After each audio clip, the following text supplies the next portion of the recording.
All right, what's up and good morning, everybody. This is Al, and it is Friday morning here in Corpus Christi. And this right here is a way to let you know, a lot of times we don't like driving to the beach because we got to deal with the sand. If the wind blowing, we don't want all that stuff blowing in our vehicle. But we still want to know, without checking the tide chart. If we don't check it, we just driving over there to go fish. And sometimes we may not check the information.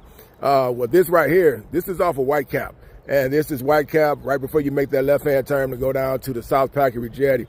And this is the way, if you, don't get the information that you need and you forgot to check and you're on your way over here and you want to know if the water's up or what the conditions are. If you look over here to your left, right, because this is, like I said, this is Whitecap.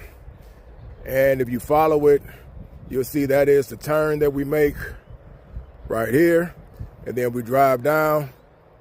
And you got Brewster, I think that is what that's called. I think it's called Brewster Lighthouse or something like that over there. And the hotels are in the back. That's going to the South Packery Jetty.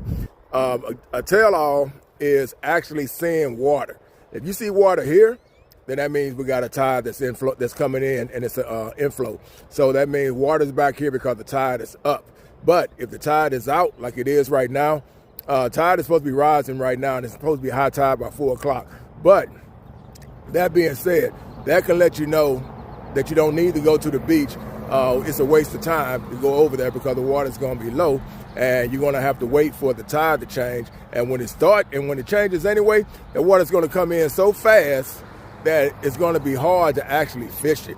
I mean, you can fish the surf side of it, but if you're saying you want to fish the channel, because right now people are chasing sheep's head, and that's going to be hard to get to once this water really starts moving. It's going to be coming in pretty quick when the high tide is supposed to actually take place. And but this is a way that you can tell by seeing this. See how much this when the water's up, this area right here is actually filled with water. And I'm not saying you could actually fish it, but I've seen people try to fish it. I don't know if they catch anything or not. I just know I come back here sometime. This is where I chase my mullet at, chase my other bait when I'm fishing.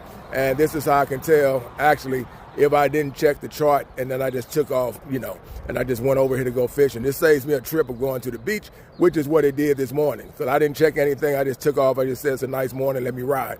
And when I started heading over, I seen there was no water. So I said, what am I going to the beach for, to check out the water over there? There's no water here.